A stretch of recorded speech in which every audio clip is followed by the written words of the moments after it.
नमस्कार मित्रों। सरकार के 3 साल या 3 साल की सरकार। दुर्भाग्य की बात यह है कि आलोचनाओं का दौर खत्म नहीं हो रहा है।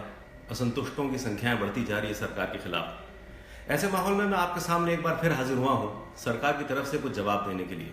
कुछ मुद्दे हैं, उन पर चर्चा करूंगा आपसे। पहला मुद्दा, सरकार के खिलाफ ये कहा जाता है कि ये नारे और जुमले की सरकार है। नारे बहुत हैं, जुमले बहुत हैं, लेकिन यथार्थ में काम नहीं हो रहा। बड़ा सीधा सा जवाब है मेरा सरकार की तरफ से। अब सरकार अगर काम करना शुरू कर दे और विकास पे ध्यान दे तो नारे और जुमले कौन देगा? आप बताइए, आपको यकीन है इस देश में कुछ हो रहा है ना? सरकार ने आपको यकीन दिलाने में कोई कसर छोड़ी? यकीन दिलाने पे सारी मेहनत करी, आपके मन में विश्वास पैदा करा सरकार के लिए। यथार्थ को छोड़ दीजिए, यथार्थ में क्या हो रहा है एक अलग बिंदु है, एक अलग विषय है। यथार्थ में कुछ नहीं हो रहा, लेकिन यथार्थ से ज्यादा जरूरी है आपके मन में सरकार के प्रति विश्वास पैदा करना। इस विश्वास को पैदा करने में सरकार ने कोई कमी नहीं छोड़ी। कुछ हो ना हो, आपको यह लग रहा है कि कुछ हो रहा है। अब मुझे बताइए, विकास जैसे अगर बेकार के मुद्दों पर सरकार ध्यान देती तो फिर नारे और जुमले कौन देता? तो नारे और जुमले सरकार के द्वारा जो बनाए गए हैं, जो आपको दिए गए हैं, वो आपके मन में विश्वास पैदा करते हैं, एक फील गुड फैक्टर पैदा करते हैं। तो आप माहौल अच्छे रहें, माहौल बन चुका है। धीरे धीरे विकास की जब बारी आएगी तो वो भी कर लेंगे। सरकार के खिलाफ मत जाइए। बहुत सारे नारे और जुमलों को लेकर बात होती है। सबसे बड़ा नारा और जुमला जिस पर सरकार पर अटैक होता है वो है अच्छे दिन। अब मैं अच्छे दिन का किस्सा आपको बताता हूं सरकार की तरफ से। सरकार ने कहा, हमारे माननीय प्रधानमंत्री जी ने कहा कि अच्छे दिन आ गए। क्या ये कहा कि किसके आ गए? क्या ये कहा अच्छे दिन कब आएंगे, कैसे आएंगे? उन्होंने कहा अच्छे दिन आ गए। तो प्रश्न ये है कि अच्छे दिन कब तक रहेंगे, कौन लाएगा, किस प्रकार से आएंगे, और सबसे महत्वपूर्ण, जैसे मैंने कहा आपसे, कि किसके आएंगे। ये नहीं कहा कि जनता के अच्छे दिन आएंगे, उनका मतलब था सरकार के अच्छे दिन आ गए। अब सरकार के अच्छे दिन आ गए हैं तो धीरे धीरे आपके भी आ जाएंगे। थोड़ा सा धैर्य रखिए। जैसा कि सरकार आपसे बार बार कहती है कि सहयोग करिए, भगवान ने चाहा तो आपके अच्छे दिन भी आ जाएंगे। परेशान होने की क्या जरूरत है? परेशान मत होइए, हम पे विश्वास रखिए। तीसरा मुद्दा जो है साहब, वो है कि डीमोनेटाइजेशन का। अब बड़े दुर्भाग्य की बात है साहब कि डीमोनेटाइजेशन जैसे मुद्दे पर सरकार को 2 विषय में घेरा गया है। पहला तो यह कहा गया है कि डीमोनेटाइजेशन के बाद तरह तरह के कारण बताए गए।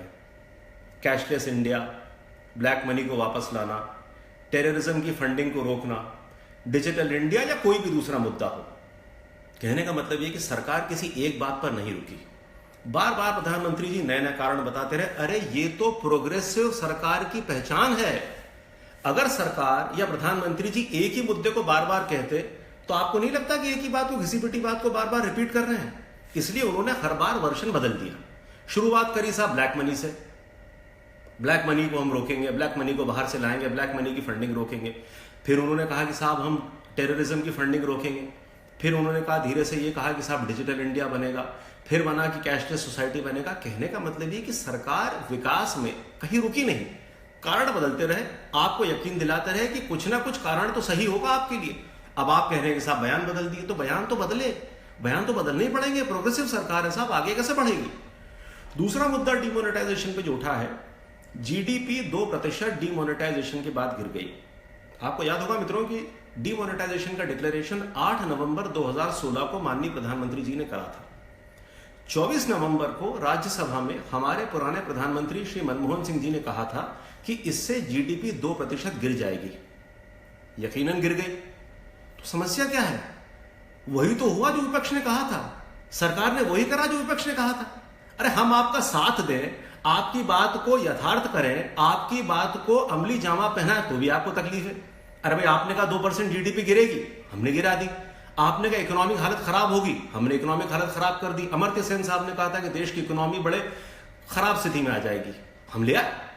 अब ये तो बड़ा मुश्किल है साहब। जो आप कहें वो ना करें तो सरकार से आपकी नाराजगी, जो आप कहें हम वो करें तो आपकी नाराजगी। तो नाराजगी खत्म करिए साहब, हम वही करेंगे जो आप लोग कहेंगे। देश की समस्या, देश का विकास, देश की अर्थव्यवस्था, ये दूसरी बात है। हम तो वही कर रहे हैं जो आप कह रहे हैं, तो नाराजगी किस बात की है? चौथा और आखिरी मुद्दा प्रधानमंत्री जी को लेकर अक्सर उठता है, विदेश यात्रा का। अब मैं आपसे निवेदन करूं साहब कि प्रधानमंत्री जी अगर विदेश यात्रा नहीं करते और इस देश में रहते तो क्या देश की परिस्थिति बदलती? यकीनन नहीं बदलती। 3 साल में जितने दिन वो देश में रहे, उन्होंने अलग अलग जगह भाषण दिए, अलग अलग जगह जुमले दिए, लोगों से विचार विमर्श किया, देश वहीं का वहीं रहा। तो देश की स्थिति जब बदलती ही नहीं तो प्रधानमंत्री जी बाहर रहे या यहां रहे, क्या फर्क पड़ता है? और कल से अगर ये उठा कि साहब मान लीजिए 5 साल में सरकार कुछ नहीं कर पाई, तो कम से कम प्रधानमंत्री जी ये बोल तो पाएंगे कि भाई मैं नहीं था 5 साल में, 3.5 साल में विदेश में था, 1.5 साल में यहां था, अगर होता तो कुछ कर लेता, अब मैं रहा ही नहीं तो फिर मैं क्या कर पाऊंगा? तो इसको पॉजिटिव तरीके से लीजिए। एक पुरानी कहावत मुझे याद आती है अंग्रेजी की कि चैरिटी बिगिंस एट होम। आपकी मदद करेगी तो सरकार को खुद की मदद करने दीजिए, उसके बाद आपका नंबर आएगा। एक शेर याद आ रहा है, अगर मैं गलती नहीं करता हूं तो शायद फिराक गोरखपुरी साहब का है, और शायद सरकार पे मौजू बैठता है। वो ये है कि रंज लीडर को बहुत है, रंज यानी दुख, कि रंज लीडर को बहुत है मगर आराम के साथ, और मुल्क के गम में खाते हैं डिनर हुक्काम के साथ। आज के लिए इतना काफी है, मैं आपसे मुखातिब होता रहूंगा, तब तक के लिए इजाजत दीजिए, अपना ख्याल रखिएगा। जय हिंद।